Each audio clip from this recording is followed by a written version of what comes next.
Hey everybody, Dust here again.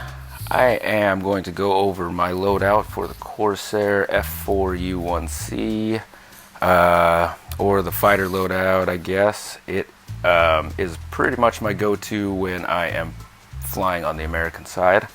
Again, I like to just go with the plain old white paint job. Pretty much keep it as boring as possible. Don't like all the pinstripes or any kind of target that lets people believe that I know what I'm doing up here. So diving right on in here, if you notice here or watch the last video on the Zero M5, you'll notice that for the fighter loadout it is the same thing for the most part on the right side here. Or at least what I use. The 6-time HMG is a powerful setup here. It overheats quick though, and again it will take down planes in a hurry, and if you are accurate it will shred infantry on the ground. So you got to lead your targets. It's a slow round, and again it will overheat, so you got to learn to use it in bursts. The manual supercharger, so this is one that some more questions kind of came up after posting the loadout for the Zero. I think I'm going to just post a whole separate short little breakdown about the supercharger, kind of how I feel about it anyway. There is more of a technique to using it, I guess, and it takes some practice. So I'll go a little more into that, I think. Maybe show a little bit more here in this video as well, but I think I might break that down a little bit more and try to explain it the best I can. So hopefully that helps. Moving down here again, if you decide to use a smoke screen, just remember you're going to lose that emergency repair. The smoke screen can be a good tool to use. It's best used if somebody is right on your tail though. Don't pop it too early.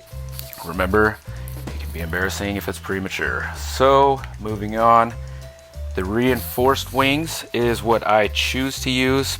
One, because I like to have the emergency repair, but also there are a lot of salty guys on the ground with that Flieger and with the flak, and keeping your wings intact is a big part of getting away, and also keeping control of your plane to keep you in the air so you can continue fighting and helping your team.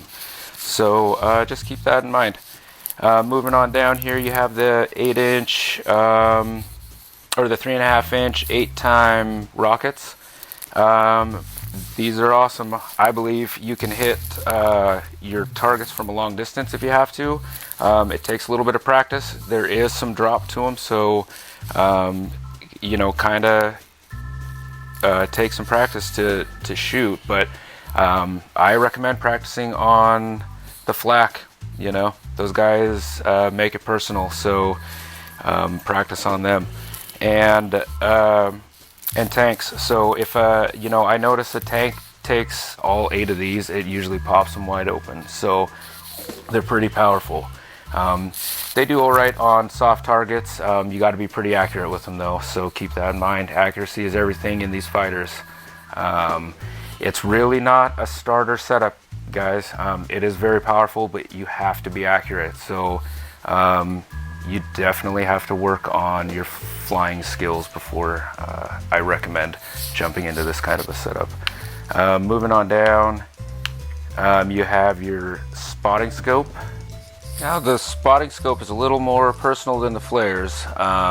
When you zoom in, coming into a dive or on another plane, when you're close enough, it lights that particular target up. So if there are a group of infantry close enough, it only lights them up rather than a whole bunch of people like the flares do. So it doesn't really help your team as much as it does just you. So a little more of a personal thing here than so much a team helper, but it does help somewhat. But just personal choice. So that's up to you guys. Moving down here, improved control surfaces. Again, I like using this because I choose to spend a lot of time up fighting against other planes.